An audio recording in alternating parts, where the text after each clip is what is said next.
నమస్తే, నేను మీ లక్ష్మి. ప్రస్తుత సమాజంలో పిల్లలకి ఐదర్ మగపిల్లవాడు కావచ్చు, ఆడపిల్ల కావచ్చు, వీళ్ళకి పెళ్ళిళ్ళు చేయాలంటే తల్లిదండ్రులు అసలు ఎవరిని సంప్రదించాలి, ఎక్కడికి వెళ్ళాలి, ఇది ఒక పెద్ద సమస్యలా అయిపోయింది.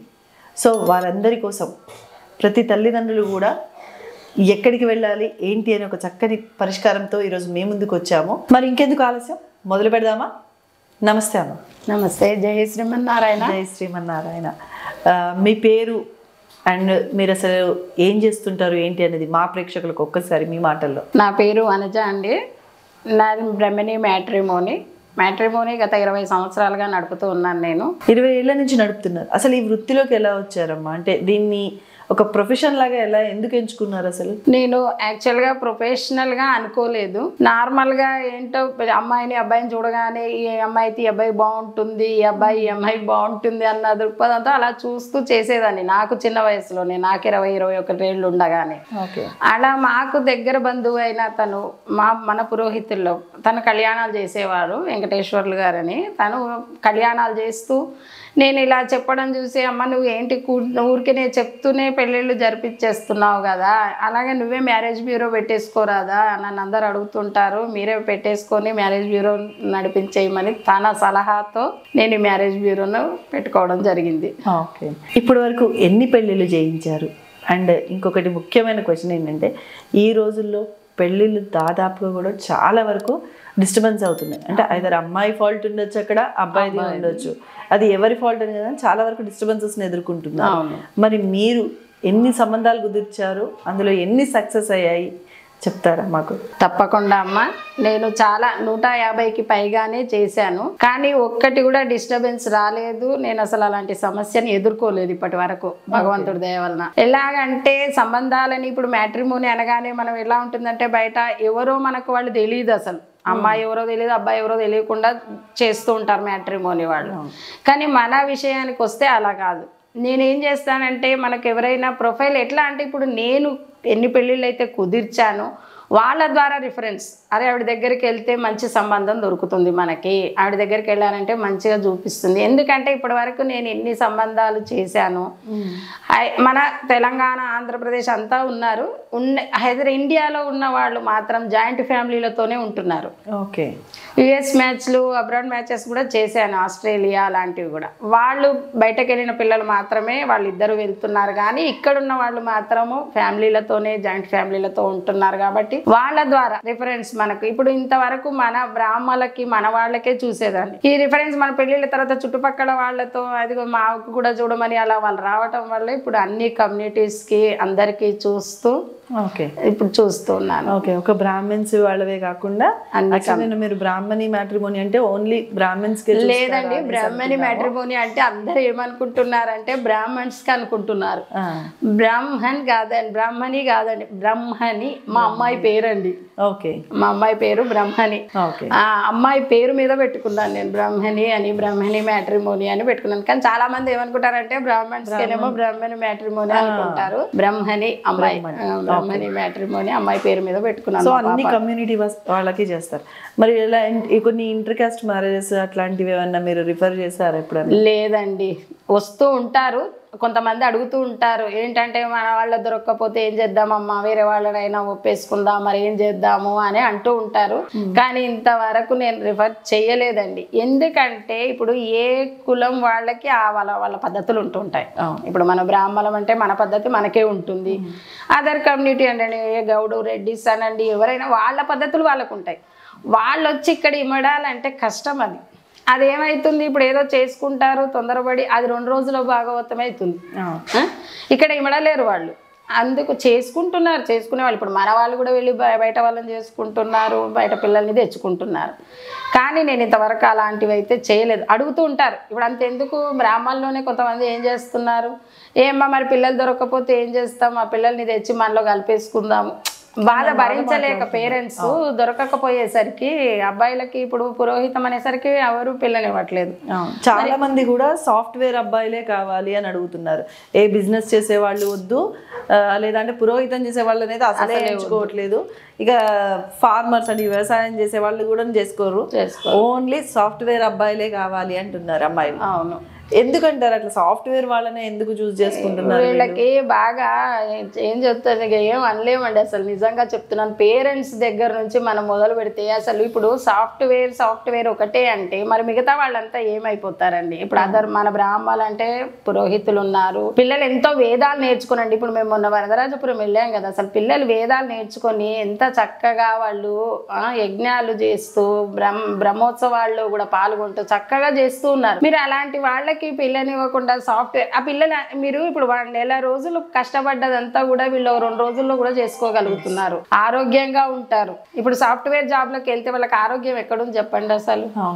వీళ్ళకి ఆరోగ్యము ఉంటుంది, చక్కగా పొద్దున్నే లేవటము, అన్ని కార్యక్రమాలు సక్రమంగా జరుగుతూ ఉంటాయి, అన్ని విధాలు బాగుంటుంది. కానీ అర్థం కావట్లేదుగా పేరెంట్స్కి అసలు. ఇప్పుడు చూడండి, మనమే మార్వాడీలు ఉంటారు చూడండి, వాళ్ళు ఎవరైనా సాఫ్ట్వేర్ అంటారా? వాళ్ళ షాపు, వాళ్ళ వృత్తి, వాడు చిన్నప్పటి నుంచి వాడికి నూరు పోస్తారు, వాడు డిగ్రీ కాగానే వాడిని షాప్లో దోసేస్తారు. మరి ఇప్పుడు మిగతా వాళ్ళు కూడా మన కుల వృత్తులు చేసుకుంటూ, ఏ కుల వృత్తి అయినా, బ్రాహ్మణ అయితే ఇప్పుడు ఆడపిల్లల తండ్రులే చూడండి, మన బ్రాహ్మణుల్లో కూడా తను పురోహితుడు ఉంటాడు, అమ్మాయికి వచ్చేసరికి వద్దంటాడు. మళ్ళీ కొడుకు పురోహితుడు ఉంటాడు, కోడలు కావాలి అమ్మాయి, కానీ కూతురికి మాత్రం అల్లుడు పురోహితుడు వద్దు. అదర్ కమ్యూనిటీస్ కూడా అంతే. ఇప్పుడు ఒక చాకలి వాడు వస్తాడు, వాళ్ళు అబ్బాయి సాఫ్ట్వేర్ కావాలి, పేరెంట్స్ కూడా ఆ వృత్తిలో ఉండొద్దట. అబ్బాయి అంటే ఓకే, పేరెంట్స్ కూడా ఉండొద్దంటే ఎట్లా? ఇప్పుడు ఏ వృత్తిని ఆ వృత్తి వాళ్ళ మనం గౌరవించుకోకపోతే, అదర్ కమ్యూనిటీస్ చాలా ఉన్నారు కదా, ఇప్పుడు గోల్డ్ స్మిత్ అనండి, ఎవరైనా ఉన్నారు, ప్రతి ఒక్కరు ఉన్నారు. ఇప్పుడు అందరు సాఫ్ట్వేర్ ఫీల్డ్ కి వెళ్ళిపోతే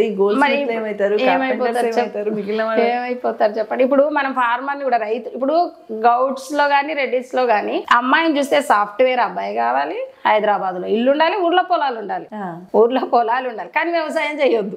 మరి ఎక్కడికి వచ్చేస్తుంది తినడానికి? మనకు ఊర్లో వ్యవసాయం ఎవడు చేయకుండా పోతే మరి తినడానికి ఏమొస్తుంది? మరి ఎలా చూస్తున్నారమ్మా? అంటే ఇంత క్లిష్టమైన పరిస్థితులు కదా, అంటే కంప్లీట్ గా సాఫ్ట్వేరే కావాలంటున్నారు. మరి ఈ పురోహితుల పరిస్థితి ఏంటి? అంటే ఎవరి వృత్తి వాళ్ళు చేసుకుంటున్నారు కదా, వాళ్ళ పరిస్థితులు ఎట్లా? మరి మీరెట్లా సంబంధాలు కుదురుస్తున్నారు అసలు వీళ్ళకి? వాళ్ళ పరిస్థితి అయితే దారుణంగానే ఉంది. అసలు ఎంత మనం పేరెంట్స్కి నచ్చజెప్పినా కూడా ఒప్పుకోవట్లేదు అసలు. కాకపోతే కొంతమందికి ఏంటంటే ఒక కౌన్సిలింగ్ లాగా చేస్తున్నానండి, పేరెంట్స్కి కానీ అమ్మాయిలకి కానీ. వాళ్ళకి తేడా ఏంటి? మీరు ఇట్లా పురోహితుల్ని చేసుకుంటే ఎలా ఉంటుంది? అదర్ వాళ్ళ కమ్యూనిటీ వాళ్ళైనా వాళ్ళ బిజినెస్. ఇప్పుడు సాఫ్ట్వేర్ ఒకటే లేదు కదమ్మా, సాఫ్ట్వేర్ ఇప్పుడు అది ఎన్ని రోజులు, ఇప్పుడు ఎవరికైనా జాబ్ పోయిందంటే మళ్ళీ జాబ్ దొరకడం గగనం అయింది, అది అర్థమవుతుందా? అది నచ్చజెప్తున్నాను కొంతమందికి. జాబ్ పోయిందంటే జాబ్ లేదు, అసలు మళ్ళీ జాబ్ దొరకడం కష్టం. ఇది ఈ బిజినెస్ లో ఎవరి వృత్తిలో వాళ్ళు ఉంటే వాళ్ళకి అది పోయే పని లేదు కదా, వాళ్ళ సొంతగా వాళ్ళే. కొంతమందికి ఏంటంటే బిజినెస్లు అనేసరికి ఏ నష్టాలు వస్తాయో, ఎక్కడ బాధపడిపోతారో పిల్లలు, తల్లిదండ్రులు కూడా ఒక రకంగా ఒప్పుకోవాల్సిన విషయమే. వాళ్ళ భయం వాళ్ళకి, నష్టం వస్తే మళ్ళీ నా పిల్ల ఏమైపోతుంది అని. కానీ మనం అది కూడా మన స్తోమతను బట్టి వాళ్ళని కూడా దృష్టిలో పెట్టుకొని, వాళ్ళని కూడా వృత్తి పనుల వాళ్ళని కూడా గౌరవిస్తూ, మీ ఛానల్ ముఖంగా కూడా అందరికి ప్రేక్షకులకు కూడా చెప్తూ ఉన్నాను, ఒక సాఫ్ట్వేరే అనకుండా మిగతా వారిని కూడా దృష్టిలో పెట్టుకొని, ఇటు పురోహితులనండి, వేరే బిజినెస్ల వాళ్ళు, వేరే కుల వృత్తుల వారిని కూడా కొంచెం గౌరవించి. ఇంకోటి ఏంటంటే అమ్మా, ఇప్పుడు ఒక సాఫ్ట్వేర్నే చూస్తారు, సాఫ్ట్వేర్ చూసి ఇల్లుందా ఒకటే ఆలోచిస్తున్నారు. ఇప్పుడు సాఫ్ట్వేర్ ప్యాకేజ్ మళ్ళీ ఒకటి, ఈ ప్యాకేజ్ ఒకటే అనకుండా వాళ్ళ బ్యాక్గ్రౌండ్, పేరెంట్స్ ఏదో సంపాదించి పెట్టుంటారు కదా తల్లిదండ్రులే తప్పకుండా, అది ఇప్పుడు మనం అబ్బాయి ప్యాకేజ్ ఒకటే చూడకుండా పేరెంట్స్ వెనకాల ఏముంది, ఆస్తిపాస్తులు ఏదో ఉండి ఉంటాయి, అలాంటి ఇంటికి ఇస్తే కూడా ఇప్పుడు ఇల్లు ఆస్తులు ఉంటే కూడా మన అమ్మాయి సుఖపడుతుందని ఆలోచించవచ్చు కదా. బాబు జాబ్, అబ్బాయిది ప్యాకేజ్ తక్కువ ఉన్నా, బిజినెస్ లో ఉన్న పేరెంట్స్ కొంచెం అండగా ఉంటారు, వాళ్ళ సపోర్ట్ చూసుకొని కూడా మనం వాళ్ళకి అమ్మాయిని ఇవ్వచ్చుగా. ఇంకొకటి, ఇప్పుడు ఎవరైనా మన దగ్గరికి సంబంధానికి వచ్చారంటే 100లో 70% అబ్బాయి సాఫ్ట్వేరా, ప్యాకేజ్ ఎంత, ఇల్లుందా తప్పితే పేరెంట్స్ ఎవరు, వాళ్ళు ఏంటి, ఎక్కడి వాళ్ళు, ఆ క్వశ్చనే లేదు. పేరెంట్స్ దయచేసి మీరు ఫస్ట్ ఏం చేయాలంటే, వాళ్ళ వెనకాల తల్లిదండ్రులు ఎవరు, వాళ్ళ వెనకాల ఏం ఆస్తులు ఉన్నాయా పోనీ అది చూడండి. అది కంపల్సరీ. మన అమ్మాయి అక్కడ వెళ్ళి ఉండాలంటే మనకు వాళ్ళ వెనకాల ఉన్న, మా అమ్మాయి బాగుండాలి అంటే మనకు వెనకాల ఆస్తులు చూడండి, మీరు పేరెంట్స్ చూడండి. మనం వెళ్తే అమ్మాయి ఎట్లా ఉంటుంది అక్కడ, మన అమ్మాయిని ఎట్లా చూసుకుంటారు వాళ్ళు, అది కదా మనకు కావాల్సిన. ఒక సాఫ్ట్వేర్ అయితే హైదరాబాద్ లో ఇల్లుండి ప్యాకేజ్ ఉంటే వాడు ఎట్లా ఉన్నా పర్వాలేదా? అసలు ఇప్పుడు తల్లిదండ్రులు, అసలు నేనైతే నిజంగా ఒక్కొక్కరికి గట్టిగా కౌన్సిలింగ్ ఇస్తున్నా, నా దగ్గర రాకున్నా పర్వాలేదు వాళ్ళు, నిజంగా చెప్తున్నా. కొంతమందికి ఇప్పుడు నేను మ్యారేజ్ బ్యూరో నడుపుతున్నాను, ప్రతి ఒక్కరు వస్తారు మన దగ్గరికి. కానీ ఒకటే కదా మనం ఆలోచించేది, పేరెంట్స్ని కూడా చూడాలి కదా. పేరెంట్స్ ఇప్పుడు మనకు ఇంట్లో అబ్బాయి ఉంటాడు, మరి పేరెంట్స్ లేకుండా ఎట్లా? మరి పేరెంట్స్ ఏంటి, వాళ్ళు ఎలాంటి వాళ్ళు, మన అమ్మాయి అక్కడికి వెళ్తే ఎట్లా ఉంటుంది, అదొకటి ఆలోచించుకోవాలి కదా. ఒక అమ్మాయికి సంబంధాలు చూడాలన్నా లేదా ఒక అబ్బాయికి చూడాలన్నా ఎటువంటి ఆప్షన్స్ తీసుకుంటారు, అంటే ఎటువంటి అంశాలని దృష్టిలోకి తీసుకొని వీళ్ళకి సంబంధాలని సెట్ చేస్తుంటారు? అమ్మాయి అబ్బాయి ఎవరైనా, అమ్మాయి ఆ అమ్మాయి చదువు ఏంటి, ఆ అమ్మాయి వాళ్ళ వ్యక్తిగత వివరాలు ఏంటి, అబ్బాయి ఏంటి, అబ్బాయి క్వాలిఫికేషన్ ఏంటి, వాళ్ళ పేరెంట్స్ వాళ్ళ వివరాలు ఏంటి, అవన్నీ తెలుసుకున్న తర్వాత ఫస్ట్ నా దగ్గరికి ఏ ప్రొఫైల్ వచ్చినా నేను ఎంక్వైరీ చేసుకుంటాను. ఫస్ట్ నేను ఎంక్వైరీ, వాళ్ళు ఎవరైనా నాకు ప్రొఫైల్ ఇచ్చిపోయినా కూడా వెంటనే నేను చెప్పను, నేను మీ గురించి పూర్తిగా తెలుసుకున్న తర్వాతే మీకు పంపిస్తానని చెప్తాను. లేదంటే మళ్ళీ వచ్చి ఇక్కడైనా ప్రొఫైల్స్ ఉంటాయండి నా దగ్గర, అవి ముందర పెడతాను, మీరు చూసుకోవచ్చు. మనకు వాళ్ళ గురించి తెలిస్తే అమ్మాయిని వాళ్ళని అడుగుతాను, మీ రిఫరెన్స్ ఏంటి, మీకు ఎట్లా కావాలి, వాళ్ళ దాన్ని బట్టి ఇక్కడ అబ్బాయి వాళ్ళ రిఫరెన్స్ కూడా తెలుసుకొని వాళ్ళని కుదుర్చుతూ ఉంటారు. ఇప్పుడు ఎంత సంబంధాలు చూసినా అంటే అటు 7 తరాలు ఇటు 7 తరాలు అంటారు, అంత కాకపోయినా సరే వీళ్ళ కుటుంబం బ్యాక్గ్రౌండ్ మంచిది, ఈ అమ్మాయి మంచిది అని చెప్పి ఒక ఇన్ఫర్మేషన్ వస్తుంది, చేస్తారు. చేశాక కూడా కొన్ని ఇబ్బందులు ఫేస్ అవుతున్నాయి ఇప్పుడు. అంటే హనీమూన్కి వెళ్ళాక కూడా రీసెంట్గా కూడా ఒక కేసు కూడా చూస్తున్నాం మనం. మరి ఇటువంటి సిచ్యువేషన్స్లలో అసలు ఎట్లా సంబంధాలు అనేవి ఒప్పుకొని చేసుకుంటారు? అసలు ఎట్లా అంటమ్మా, వాళ్ళకి ఏంటంటే ఒక ఈగో ప్రాబ్లం అయిపోయింది. ఇప్పుడు పెళ్ళి కుదిరిన తర్వాత, పెళ్ళి కుదిరి ఏదంటే చిన్న విషయాన్ని కూడా అడ్జస్ట్మెంట్, కొంచెం ఏమంటారు మైండ్ మెచ్యూరిటీ లేదనుకోవాలి, వాళ్ళకు అవగాహన, అర్థం చేసుకోవటం. ఇప్పుడు వెనకటికి ఎట్లా ఉండేది, మనం పేరెంట్స్ చెప్తేనో మన పెద్దవాళ్ళు చెప్తే వినడం ఉండేది. ఇప్పుడు ఏమో వినే ఓపిక లేవు వీళ్ళకి, అర్థం చేసుకునే ఓపిక లేదు అసలు. ఇంకోటి ఏమైతుంది, ఇద్దరు జాబ్ చేస్తున్నారు, నాకు ప్యాకేజ్ ఉంది, నేను సంపాదిస్తున్నాను, ఇది ఈగోతో విడిపోతున్నారు తప్పితే కొంచెం నిదానంగా ఆలోచించుకుంటే వాళ్ళు, నేను సంపాదిస్తున్నా, నువ్వు మనది అని అనుకొని సామరస్యంగా ఇద్దరు ఒకసారి తప్పైనా ఒకసారి అర్థం చేసుకుంటే అక్కడ గొడవ జరగదమ్మా. అలా జరగకుండానే ఇట్లా చేసుకుంటున్నారు వీళ్ళు. ఓపిక లేదు అసలు, మెయిన్ ఓపిక లేదు, అర్థం చేసుకునే గుణం లేకుండా అయిపోతుంది, మెయిన్ అండర్స్టాండింగ్ లేదు అసలు. పేరెంట్స్ కూడా నచ్చ చెప్పట్లేదు. అంటే పేరెంట్స్ కూడా ఎలా ఉంటుందంటే, ఇప్పుడు అత్తగారు ఉండకూడదు, ఆడపడుచు ఉండకూడదు, ఎవరు ఉండొద్దు, అబ్బాయి మాత్రమే ఉండాలి, వీకెండ్స్ వస్తే మంచిగా బయటికి తీసుకెళ్ళాలి, హోటళ్ళకి వెళ్ళాలి. ఈవెన్ వీళ్ళు ఆడపిల్లలు కూడా పెళ్ళికి ముందే చెప్తున్నారు అబ్బాయిలకి, హోటళ్ళకి తీసుకెళ్ళాలి, వీకెండ్ వస్తే సినిమాలకు తీసుకుపోవాలి, అన్నీ చేయాలి. అంటే వీళ్ళ చుట్టూ తిరిగి వీళ్ళతో వీకెండ్ మాత్రం మొత్తం ఉండాలి. ఇక వాడు పొరపాటున అమ్మ అన్నారంటే డివోర్స్. అంటే ఇటువంటి కేసులు చాలా వింటున్నామండి. ఈవెన్ పెళ్ళికి ముందు కూడా, ఎంగేజ్మెంట్ అయినాక కూడా పెళ్ళిళ్ళు క్యాన్సిల్ అయ్యాయి కొంతమందివి. ఈ ఫోటో షూట్స్ అని అవని ఇవని ఏవో ఒక చిన్న కారణాల వల్ల పెళ్ళిళ్ళే క్యాన్సిల్ చేసుకుంటున్నారు ఈ రోజుల్లో. ఏంటంటే పెళ్ళి అంటే ఒక బాధ్యత, మనం పెళ్ళి అంటే ఒక 100 ఏళ్ల పంట, బాధ్యత అనే విషయాన్ని అర్థం చేసుకుంటలేరు ఇక్కడ. పెళ్ళి అంటే అదొక ఏమంటారు ట్రెడిషనల్, మన ఒక పెద్ద ఈవెంట్లు చేసుకోవటము, వాటికి ఇచ్చినంత విలువ మనం పెళ్లి చేసుకున్న భర్తకి కానీ వాటి తరపు బంధువులకి కానీ ఇచ్చేవాళ్ళు చాలా తక్కువయ్యారు. కాకపోతే ఉన్నారులేండి చాలా మంది, అందరూ అట్లా లేరు, అందరూ ఉంటే ఇంక ఇలా జరగదు, ఉన్నారు. కాకపోతే అలాంటి వాళ్ళు కూడా అర్థం చేసుకోవాలి. ఫస్ట్ ఏంటంటే మనం పెళ్ళి ఏ స్థాయిలో చేసుకుంటున్నాం, హల్దీ ఏ స్థాయిలో చేసుకుంటాం, వాటికి విలువిస్తున్నారు, వాటి కోసం గొడవలు పడుతున్నారు తప్పితే పెళ్ళి అంటే ఏంటి. ఇప్పుడు మనకు చాగంటి గారు ఎంత చక్కగా చెప్తుంటారు, పెళ్ళి అంటే ఏంటి అసలు. పెళ్ళికి ఒక అర్థం తెలుసుకొని పేరెంట్స్ కూడా, అసలు మెయిన్ అండి పేరెంట్స్ పిల్లలకి ఒక అర్థం అయ్యేట్టు ఒక ఏజ్ వచ్చిన తర్వాత చెప్పాలి అసలు పెళ్లి గురించి ఏంటి, పెళ్ళి అంటే ఏంటి, ఇద్దరు ఎలా ఉండాలి, ఎవరిది ఒకసారి తప్పు జరిగినా అర్థం చేసుకొని ఎలా ఉండాలి అనే విషయాలు చెప్తున్నారు. ఇట్లాంటివి ఇప్పుడు ఈవెంట్ల కోసం వీటి కోసం విడిపోవడాలు ఇవి ఎంత సిల్లీ అండి అసలు. అదేమైనా సమస్యనా అసలు? పెళ్ళి అనే దానికి అర్థం మార్చేస్తున్నారు వీళ్ళు. పెళ్ళి అంటే ఏంటి అనేది ఫస్ట్ ఇప్పుడు వీళ్ళు సాఫ్ట్వేర్ చదువులు చదవటం కాదు, పెళ్ళికున్న ఒక ప్రాముఖ్యతను తెలుసుకోవాలి. వీళ్ళకి ఒక క్లాస్ పెట్టాలనుకుంటున్నారు అసలు, నిజంగా ఒక సబ్జెక్టు పెట్టాలి.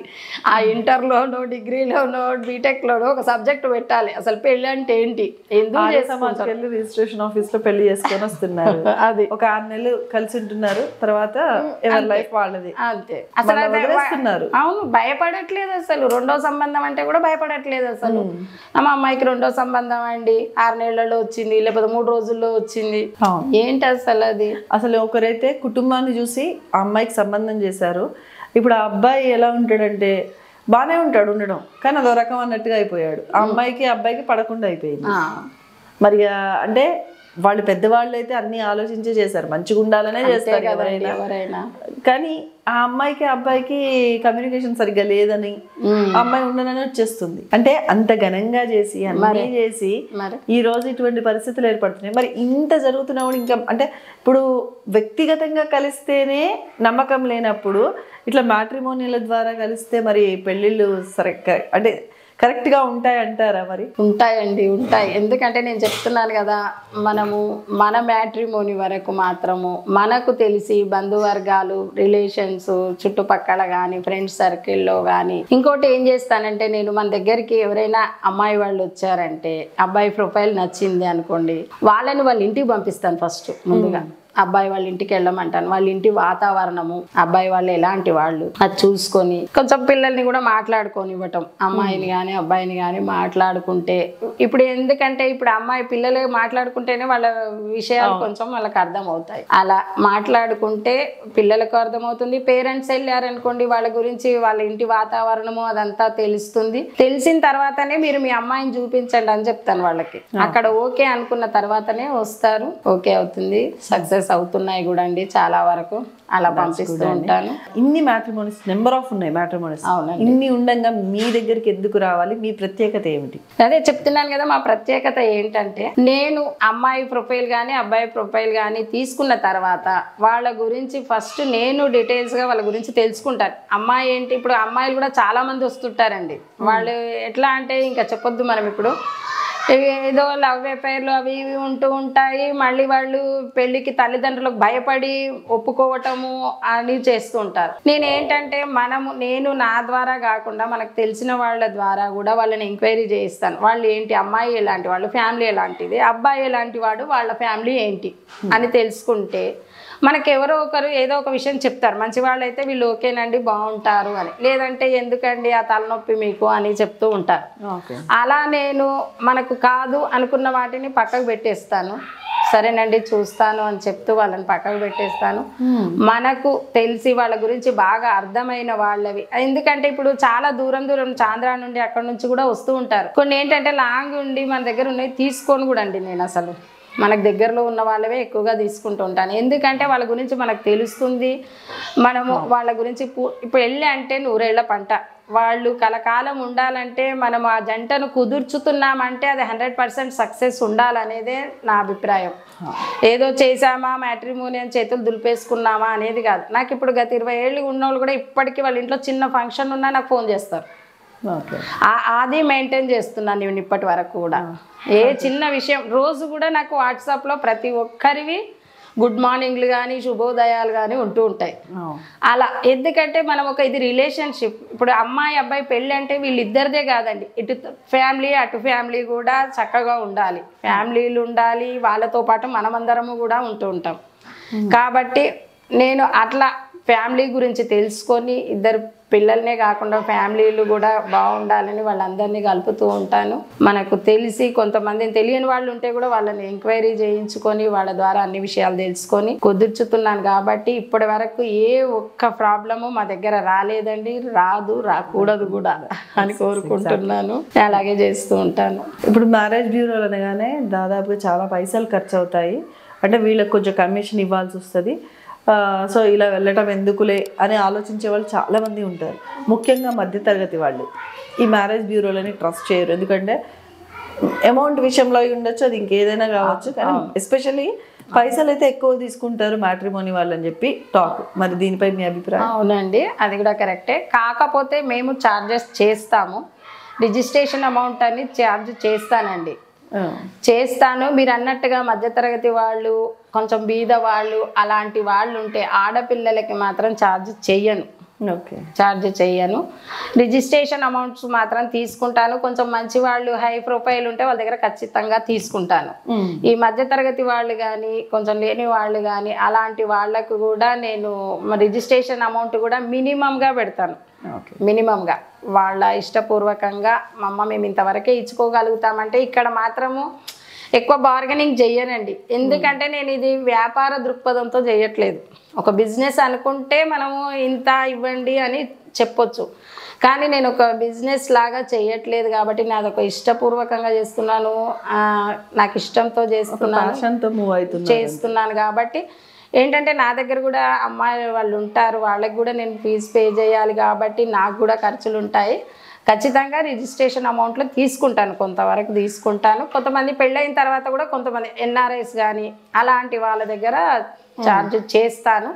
ఇలా లేని వాళ్ళు ఎవరైనా ఉంటే వాళ్ళకి అమ్మాయిలకి తీసుకొని కూడా ఇంకా నా ద్వారా ఇంక మధ్యన బ్రహ్మణి చారిటబుల్ ట్రస్ట్ అని కూడా చేస్తున్నాను. అలాంటి బీద వాళ్ళు అమ్మాయిలు ఎవరైనా ఉంటే కూడా మన దగ్గరికి వస్తే వాళ్ళకి కూడా మన ద్వారా మన ట్రస్ట్ ద్వారా దాతల ద్వారా వాళ్ళకి అలాంటి హెల్ప్ కూడా తాలిబొట్టులు అందివ్వటము, భోజనానికి సరిపడా ఏదైనా చేయటము అలాంటివి కూడా చారిటబుల్ ట్రస్ట్ ద్వారా చేస్తున్నాం. చార్జెస్ అనేది మాత్రం ఉంటుంది, మినిమం ఉంటుంది. ఆ లేని వాళ్ళని కూడా దృష్టిలో పెట్టుకొని ఉన్న వాళ్ళు ఖచ్చితంగా తీసుకునే వాళ్ళ దగ్గర తీసుకుంటాను కూడా. లేని వాళ్ళకు కూడా ఎక్స్క్యూజ్ కూడా ఉంది, ఖచ్చితంగా బయట మ్యాట్రిమోనీల లాగా ఇంత ఇవ్వాలి ఇంతని ఇవ్వాలి. మళ్ళీ ఇంకోటి అండి, చాలామంది వచ్చి అంటుంటారు నేను చాలామందికి గట్టానండి, ఇన్ని నెలలే అని పెడతారు, ఇన్ని నెలల్లో అలాంటిది ఏమీ ఉండదు. మీకు సంబంధం కుదిర్చే వరకు నా బాధ్యత. మళ్ళీ ఒకసారి మీరు పే చేశారంటే మళ్ళీ చేయటము అలాంటివి ఉండదు. 1 year కాగానే రెన్యూవల్ చేయించడము అలాంటివి ఉంటాయట. మన దగ్గర అలాంటిది ఏమీ ఉండదు, రెన్యూవల్ చేయటం అలాంటివి ఉండదు. మీకు సంబంధం కుదిరే వరకు మనం చూపిస్తూనే ఉంటాం. Okay fine. పెళ్ళి అంటే నూరేళ్ల పంట. మరి అటువంటి పెళ్లి గురించి ఎంతో గొప్పగా చెప్పారు బ్రాహ్మణి మ్యాట్రిమోనీ వాళ్ళు, వనజ గారు. మరి వనజ గారు చెప్పిన మాటల్లో మనకు అర్థమైంది పెళ్ళి అంటే ఏంటి, పెళ్ళి తర్వాత ఎలా ఉండాలి, సాంప్రదాయాలు ఎవరి పద్ధతులు వాళ్ళు, ఏ కులము ఏ మతం అని కాదండి, వారికి తగ్గట్టుగా వాళ్ళ ఆలోచనలకు వాళ్ళ వృత్తులకు విలువలు ఇస్తూ ఒక్కరే కావాలి సాఫ్ట్వేర్ వాళ్ళని నమ్ముకోకండి, అందరికీ ప్రతిదీ కూడా ఇంపార్టెంట్. ఈ భూమి మీద అంటే ఒక్క సాఫ్ట్వేర్ ప్రొఫెషనే కాకుండా మిగిలిన ప్రొఫెషన్స్కి కూడా విలువిచ్చి కుటుంబానికి మరియు మనుషులకు విలువిచ్చి పెళ్ళిళ్ళు చేసుకోవడం కాదు కలిసి ఉండాలి 100 ఏళ్ల పాటు అని చెప్పేసి చెప్తున్నారు. ఇటువంటి విలువలు తెలిసినటువంటి బ్రాహ్మణి మ్యాట్రిమోనీ ద్వారా మీ పిల్లలకు పెళ్ళిళ్ళు కావాలి అనుకుంటే కింద స్క్రోల్ అవుతున్న నెంబర్కి కాంటాక్ట్ చేయండి, వనజ గారితో మాట్లాడండి, మీ పిల్లలకు మంచి సంబంధాన్ని మంచి లైఫ్ని ఇవ్వండి. Thank you so much.